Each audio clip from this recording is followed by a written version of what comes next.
Assalamualaikum warahmatullahi wabarakatuh. Selamat pagi, salam sejahtera untuk kita semua. Kepada yang terhormat Rektor Universitas Terbuka beserta jajarannya, yang saya hormati Dekan Fakultas Hukum, Ilmu Sosial dan Ilmu Politik, yang saya hormati Bapak Ibu dosen dan staf pengajar serta tamu undangan, tidak lupa teman-teman mahasiswa Universitas Terbuka yang saya banggakan. Sebelum memulai, coba angkat tangan teman-teman yang pernah mendengar cerita tentang teman, saudara, atau bahkan kalian sendiri yang mengalami lelucon bernada seksual yang itu membuat teman-teman tidak nyaman di kampus atau bahkan melihat postingan di media sosial tentang korban pelecehan di kampus lain. Apakah ada? Sayangnya, hampir dari kita semua tahu bahkan pernah mengalami. Tapi mengapa kita masih banyak memilih untuk diam? Inilah yang akan kita pahami hari ini. Pidato saya kali ini bertujuan untuk mengajak kita semua memahami apa itu kekerasan seksual, bagaimana melaporkannya, dan bagaimana kita bisa menjadi pelindung bagi korban, bukan pembuli atau pendiam. Kekerasan seksual bukan aib bagi korban, melainkan kejahatan yang harus kita lawan bersama-sama. Berdasarkan data Komnas Perempuan 2024 dan Permendikbudristek nomor 30 tahun 2021, setiap kampus wajib mencegah dan menangani kasus ini. Pertama, apa itu kekerasan seksual dan seberapa dekat dengan kita? Kekerasan seksual tidak selalu tentang pemerkosaan. Bisa berupa siulan tak senonoh, sentuhan tanpa izin, komentar bernada seksual, memaksa melihat pornografi atau menyebarkan foto tanpa persetujuan. Hal ini sering terjadi di lingkungan kampus, tempat magang, bahkan organisasi kemahasiswaan.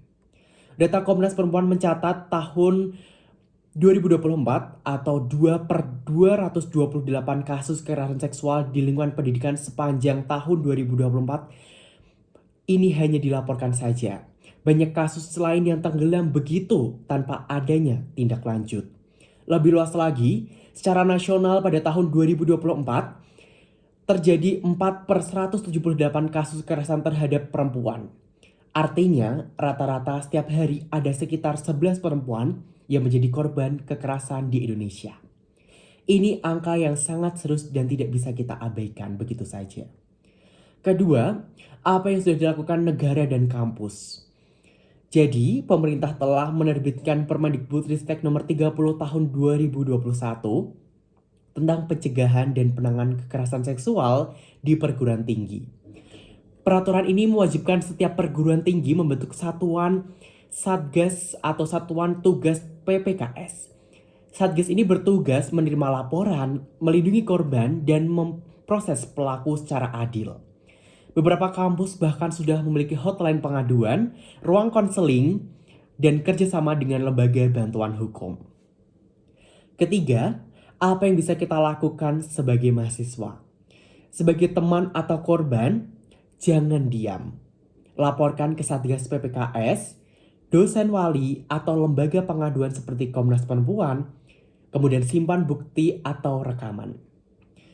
Sebagai saksi atau sebagai yang melihat korban secara langsung, kita harus berani bersuara. Dukung korban, jangan menyalahkan. Jangan ikut menyebarkan rumor atau victim blaming. Setiap anggota organisasi melakukan usulan pembuatan kode etik anti pelecehan. Sosialisasikan Permendikbudristek nomor 30 dan buat ruang aman untuk curhat atau bercerita kepada mahasiswa. Mari kita buat komitmen bersama-sama. Jika kalian atau teman kalian mengalami kekerasan seksual, jangan untuk disimpan sendiri. Laporkan ke Satgas PPKS, kampus, atau hotline layanan. Jika melihat candaan atau komentar bernada seksual di grup atau di media sosial, jangan diikuti. Tegur dengan sopan atau laporkan. Mari kita tumbuhkan budaya berani bicara dan mempercayai korban. Jangan mengajak teman-teman semua untuk mendukung yang namanya kekerasan seksual. Namun kita harus bisa melawan itu. Saya mengajak teman-teman semua menjadi relawan atau terlibat dalam kampanye anti kekerasan seksual di kampus kita. Karena diam bukan berarti kita memberikan kejahatan terus berulang. Data 4/178 kasus kekerasan seksual terhadap perempuan dalam 1 tahun adalah alarm bagi kita semua. Kekerasan seksual bisa dicegah dimulai dari keberanian kita untuk angkat bicara dan melindungi satu sama lain. Apakah kalian siap menjadi pelopor perubahan? Siap. Terima kasih atas perhatian dan keberanian teman-teman semua. Semoga kita selalu dalam lindungan Tuhan Yang Maha Esa. Jangan lupa Satgas PPKS ada untuk kita semua. Ingat, berani berbicara, berani melawan, stop kekerasan seksual. Mari terus bergandeng tangan untuk hentikan kekerasan seksual. Mohon maaf apabila terdapat keliruan baik tutur kata atau tingkah laku saya. Sekali lagi saya ucapkan terima kasih. Pergi ke pasar membeli kurma, jangan lupa membeli pepaya.